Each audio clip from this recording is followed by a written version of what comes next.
ಇನ್ನು AI video expert ದೂತ ಸಮೀರ್ ಎರಡನೆಯ ದಿನದ ವಿಚಾರಣೆ ಇವತ್ತು ಪೊಲೀಸ್ ಸ್ಟೇಷನ್ನಲ್ಲಿ ಬಂದಿದ್ದು ಮಹೇಶ್ ತಿಮ್ರೋಡಿ ತಮ್ಮನ ಕಾರ್ನಲ್ಲಂತೆ, ಅಣ್ಣನ ಕಾರಂತೆ. ಏನು ದೊಡ್ಡ ವಿಷಯ ಅದರಲ್ಲೇನು. ನನಗೆ ಆಶ್ಚರ್ಯ ಆಗಿದ್ದು ಈ ಮನುಷ್ಯ ಕಾರ್ ಎಳೆದು ನಡ್ಕೊಂಡು ಹೋದಂಥ ರೀತಿ, ನನಗೆ ಆಶ್ಚರ್ಯ ಆಗಿದ್ದದು. ಅಲ್ರಿ, ನಾವು ಸುದ್ದಿ ಹೇಳುವಾಗ ಕೆಲವು ಸಲ ಏನೇನೂ ದುರುದ್ದೇಶವಿಲ್ಲದೆ ಫ್ಯಾಕ್ಚುಯಲ್ ಎರರ್ಸ್ ಆಗಿಬಿಡ್ತವೆ. ನಾವು ಸುದ್ದಿ ಹೇಳುವಾಗ ಅಂಕಿ ಸಂಖ್ಯೆಗಳನ್ನು ತಪ್ಪು ಹೇಳಿಬಿಡ್ತೀವಿ, ಒಂದು ಹೇಳಕ್ಕೆ ಹೋಗಿ ಇನ್ನೊಂದೇನೋ ಅಂದುಬಿಡ್ತೀವಿ, ಕೆಲವು ಸಲ ಸ್ಲಿಪ್ ಆಫ್ ಟಂಗ್ ಆಗುತ್ತೆ. ಹಂಗಾದಾಗ ನಮಗೆ ಒಳಗೆ ಎಂಥ ಹಿಂಸೆ ಆಗ್ತಿರುತ್ತೆ, ಒದಾಡ್ತಿರ್ತೀವಿ ನಾವು. ಅಂದರೆ ಅಯ್ಯೋ ಹಿಂಗೆ ಅಂದ್ಬಿಟ್ಟೆ ನಾನು, ಅಯ್ಯೋ ಫ್ಯಾಕ್ಚುಯಲ್ ಎರರ್ ಆಗಿಬಿಡ್ತು, ಏನೇನೂ ದುರುದ್ದೇಶವಿಲ್ಲದೆ ಮಾಡಿರೋದದು. ಹಂಗೆ ಅಂದಾಗಲೇ ನಮಗೆ ತಲೆ ಮೇಲೆ ಎತ್ತೋದಕ್ಕಾಗೋದಿಲ್ಲರಿ. ಹಸಿ ಸುಳ್ಳನ್ನು ಹೇಳಿ ಈ ಮನುಷ್ಯ ನಡ್ಕೊಂಡು ಹೋಗ್ತಾರ ರೀತಿ ನೋಡಿ. ನಾಚಿಕೆ ಮಾನ ಮರ್ಯಾದೆ ಏನಾದರೂ ಹಸಿ ಸುಳ್ಳು ಹೇಳಿ. ಸುಜಾತಾ ಭಟ್ ಹೇಳಿದ್ದು ಸತ್ಯ ಅಂತ ನನ್ನ ಆತ್ಮಸಾಕ್ಷಿಗೆ ಅನ್ನಿಸ್ಬಿಡ್ತು. ಈತನ ಕ್ಲಾರಿಫಿಕೇಶನ್ ಅದು.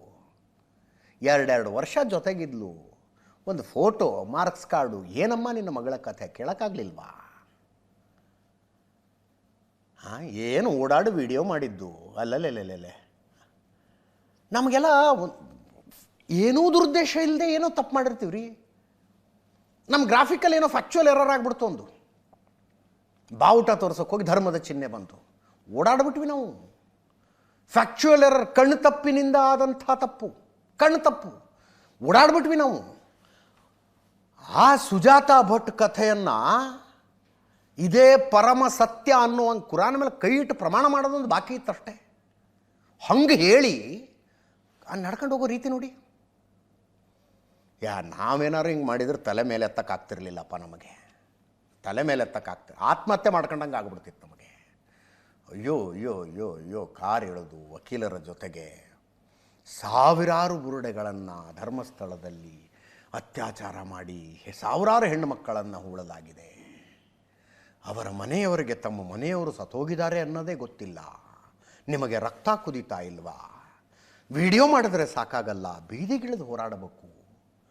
ಎಲ್ಲ ಮಾತಾಡಿ ಎದೆ ಉಬ್ಬಿಸ್ಕೊಂಡು ನಡ್ಕೊಂಡು ಹೋಗೋದು ಅಂದರೆ ಇಟ್ ಟೇಕ್ಸ್ ಗಟ್ಸ್ ಬೇಕಿದಕ್ಕೆ. ಎರಡನೇ ದಿನದ ವಿಚಾರಣೆ ಇನ್ನೂ ನಡೀತಾ ಇದೆ. ವಾಯ್ಸ್ ಸ್ಯಾಂಪಲ್ ತಗೋತಾ ಇದ್ದಾರಂತೆ. ಒಂದು 5 ಪೇಜಿಂದ ಏನೋ ಸ್ಕ್ರಿಪ್ಟ್ ಕೊಟ್ಟು ಇದನ್ನು ಓದು ಅಂತ ರೆಕಾರ್ಡ್ ಮಾಡ್ತಾ ಇದ್ದಾರಂತೆ. ಅದಕ್ಕೊಂದು ಟೆಕ್ನಿಕಲ್ ಟೀಮ್ ಇದೆ, ಸ್ಪೆಷಲ್ ಟೆಕ್ನಿಕಲ್ ಟೀಮು ಅದು ಮಾಡ್ತಾ ಇದೆ.